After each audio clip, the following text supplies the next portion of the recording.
As of the day of recording this, Call of Duty Warzone is officially 1 year old. In the 1 year this game has been out, I have put more than 400 hours into it.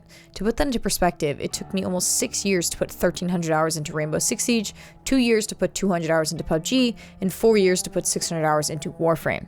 This game released at the perfect time, March 10th, 2020. The pandemic was just starting. I had taken a month off of work at the beginning of the pandemic due to being immunocompromised, and I was spending my days putting 6 to 7 hours into Animal Crossing in the morning, and then 7 to 8 hours into Warzone at night. I became utterly obsessed with this game, and I still am. I play it almost every night with my friends. I haven't had a game keep me hooked for this long in a very, very long time. The last time, honestly, was Rainbow Six Siege in around 2016, 2017. So, yeah, given my time with this game, there are a lot of things I want to say about it. This video will likely end up being structured like a review, but I want it to be more like a year-long retrospective. So many things have happened in this game in these months, some good, some bad, and some catastrophically bad, and I want to talk about all of them. So let's get into it. Call of Duty Warzone is a battle royale expansion that was originally based off of Modern Warfare 2019. It's set in Verdansk, a fake city based off of a place in the Ukraine, with lots of different locations based off of the maps of Modern Warfare. It was very similar to other battle royales in the sense that it has the good old ring of gas that slowly closes in on the map, but it offered some new features that other BRs hadn't really tried. And more specifically, it's the money system and contract system. In Warzone, you can loot money off of the ground or complete contracts to earn money, and spend said money at buy stations. At buy stations, you can buy kill streaks, a gas mask, armor, and best of all, something that's entirely new to BRs. And that's a loadout drop. It's the most expensive item at the buy station, but it allows you access to your own customized weapons. See, the weapons on the ground aren't bad, and they rotate in and out each season, but you can't change out the attachments on them. Weapons on the ground have different color rarities, and higher rarities just mean that you have more attachments. But not all attachments are great for weapons, meaning lots of floor loot weapons aren't exactly viable, especially not compared to your own custom weapons. With access to your loadout, you also get the perks that are on each loadout, which can be extremely powerful when going against people without perks. More specifically, EOD, which lowers damage from lethals and explosions, Ghost, which keeps you off of the radar using UAVs, and Amped, which allows you to swap weapons faster. But that doesn't mean that the other perks aren't viable either. Perks like Restock and High Alert are also very, very good. This system, along with a high player count of 150 and the use of contracts, creates a very fast-paced, minute-to-minute gameplay. Contracts really do add so much to the game. Bounties specifically are so much fun and offer additional depth to gameplay, because the money you get can be used to buy back dead teammates. That is assuming they lose in the Gulag, which is another fantastic gameplay addition to this game. When you die for the first time in Warzone, you're put into the Gulag. In the Gulag, you're put into a 1v1 situation with a random loadout.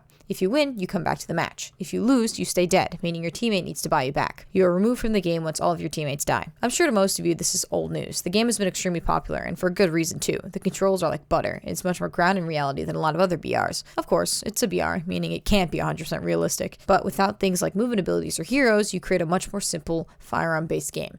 And let me tell you, the firearms in this game are fucking fantastic. It's so hard to go to other FPS games after playing Warzone, and that's because the engine of Modern Warfare has some of the best feeling weapons of any game. Every weapon has a sort of punch to it, I suppose. The way the guns sound, the way recoil works, how the reticles move, and the way they look visually. And every season they add more weapons to choose from. The game launched with nearly 40 of them, and every season they add several more, and recently they added all the weapons from the new Black Ops game. And before I start getting into the negatives, I want to talk about a few more things that work well in this game. Visually, the game looks pretty solid. The effects are good, specifically explosions and fire effects, and like I said before, the game's sound effects are punchy and realistic. The fast-paced nature of the game is great, and there are lots of different locations and terrain that provide lots of different types of combat: close quarters, medium range, long range, etc. And this allows different types of weapons and playstyles to shine. The addition of gas masks, which provide you with a couple of seconds of immunity from the gas, add another layer of gameplay depth due to adding more positioning options. I have no idea how many times I've played the gas and won matches because the gas offers a good place to hide.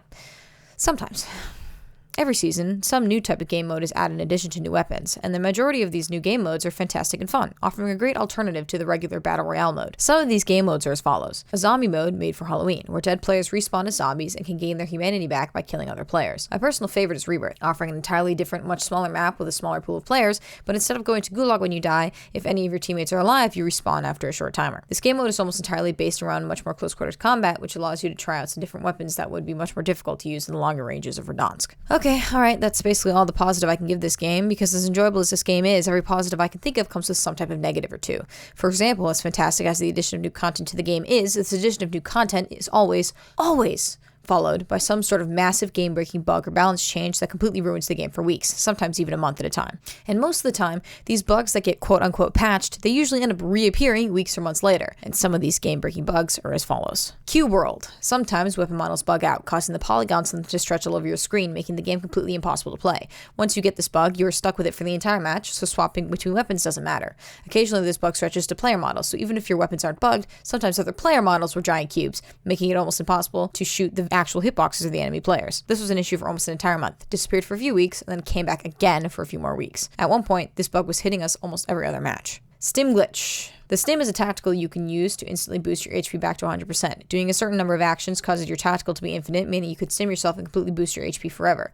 This means you can sit in the gas on the other side of the map, stimming yourself until all the other players on the map die. This was another game-breaking bug that made it impossible to win, and this was an issue for a couple of weeks, was patched for several months, and then came back again and was an issue again for a couple more weeks.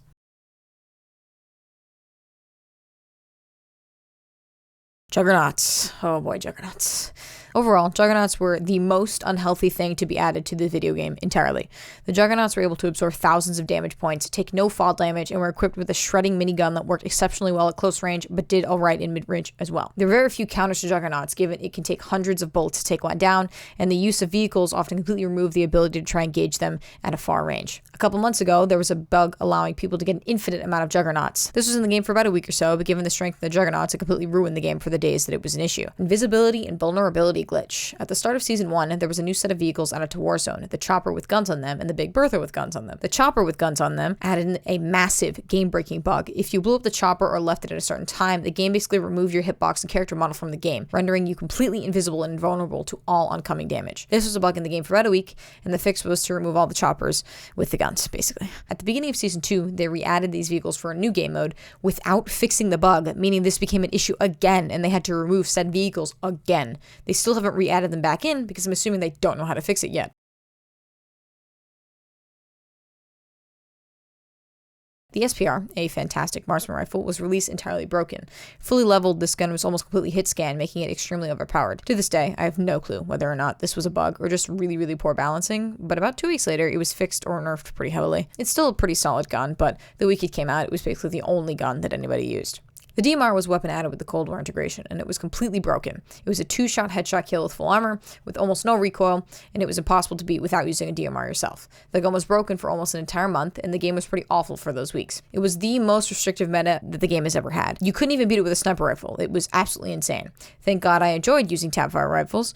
You know, I'm one of the 3 people who enjoy using the SKS, but for most people, the game just completely sucked to play. There was nothing you could do about it. You just lost every single gunfight if you didn't use this weapon. And the amount of time it was in the game was insane. Like, they should have just done what they did with the stim glitch, where eventually when they figured out, oh, there's a glitch going on, we're just going to take this out of the game. But they didn't. They kept it in. And for a month, that was literally all that you did. You died to the DMR and nothing else. Overall, matters are very restrictive, and we've had immense amounts of power creep. As of right now, there are clear weapons that win the majority of gunfights, and straying from these weapons often means you're losing fights that you should win. This is always an issue in FPS games, but in Warzone it happens all the time, and with each season it keeps getting worse. If you aren't using an FFAR or a MAC-10 or the AUG, you're going to lose most of your gunfights, which makes the dozens of weapons available to you entirely useless. The remaining bugs or issues aren't completely game-breaking, but they are frustrating to deal with and took several weeks to be fixed or just haven't been fixed entirely yet. For example, there was a new LMG coming in Warzone for the next major update, and you can complete a challenge to unlock it before it comes out. However, once you complete this challenge, sometimes it bugs your menu. You have a new indicator notification over your LMGs tab, but once you click on the LMG tab, the game crashes. Every time. This happened to me, my girlfriend, and one of my new friends over the span of a few weeks. The issue eventually just disappeared, but it was still something that frustrated us. The scope glitch. Sometimes for no reason, Cold War guns get a random visual glitch where the scope has an increased amount of kick along with a lot of light glares. The only way to fix this problem is to drop the gun on the ground, shoot your secondary, and then pick up the first gun again. The crawling bug, oh boy. If your teammate starts reviving you and then has to stop, either because they're getting pushed or you got a notification for a kill streak, sometimes your crawl speed is slowed by 50%. You can hardly move, and that often leaves you open to be a target. It's gotten me killed several times. And the last 3 are all just little UI bugs that keep happening over and over again, and that's specifically the new indicator glitch, where it says you have a new item in your menu, you can't find the new item, it just doesn't exist, and if you hit clear new indicators, it doesn't do anything, the new indicator stays. I had that for almost a month until a patch just randomly got rid of it. but I've had it happen a couple of times for shorter periods of time since then. There was also an issue where if you tried to invite your friend in your friends list menu, the menu would just automatically close if you moved your cursor to the center of the screen.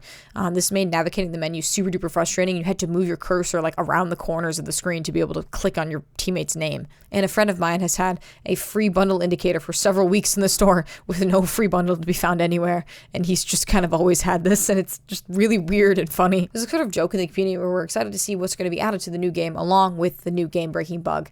And at this point, it's barely even a joke. The level of quality control in these updates is somewhere below the bottom of the barrel, and at this point, we should be getting better from the people working on this game. And that's another point I want to bring up. The amount of money this game video franchise makes does not stack up to the lack of quality that we're getting. These massive game-breaking bugs are in the game for way too fucking long, and they happen constantly. The Call of Duty franchise is the third highest grossing video game franchise of all time, making more money than the entire Wii console did in its heyday. And this is the level of quality players are getting. Meanwhile, they're pushing out new skins and sprays and weapons and blueprints a week, things that cost real money, and it's so frustrating.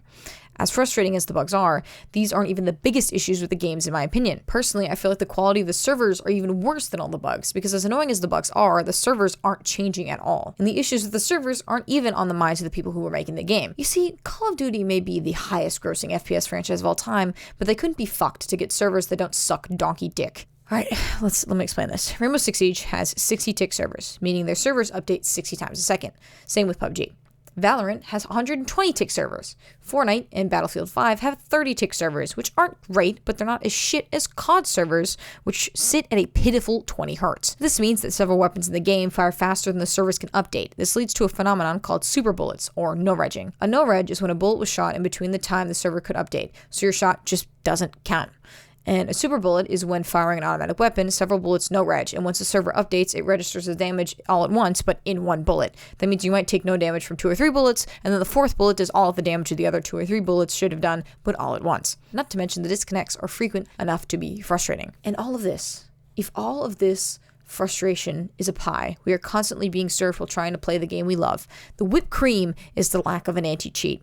You see, like many other FPS games have good servers, almost every other FPS game has a form of anti-cheat. Most of the time, anti-cheat does a lot of tasks. For one, it auto-detects certain types of programs on systems that are used to cheat. But most importantly, a lot of these types of programs are hard to detect unless the game has access to your PC on a kernel level, which most games don't have due to privacy reasons. Because of this, the main task of anti-cheat is to use AI to detect certain value increases, like a dramatic increase in KD, wins, and in particular, a dramatic increase in kills from headshots. It seems like these types of programs are easy enough to maintain and easy to monitor, considering basically every single FPS game that exists has it, but Call of Duty doesn't have this, at all. See, Call of Duty doesn't have anything to auto-ban people who suddenly start their account for free and have a KD of 15 to 25. This means that cheaters run rampant on the game for weeks. COD's main defense is to try and reverse engineer these cheating programs and ban people who use them, but in the time it takes to do so, cheaters destroy the game for hundreds of people. In February this year, the devs made a statement saying they banned 300,000 accounts in Warzone for cheating. It's a shame that in August of 2020, there were more than 75 million individual Warzone accounts. This means that Warzone's devs have banned 0.4% of Warzone accounts for cheating. 0.4. And that's 0.4% of accounts that were made since August of 2020. Who knows how many accounts have been made since then? This game is a fucking joke.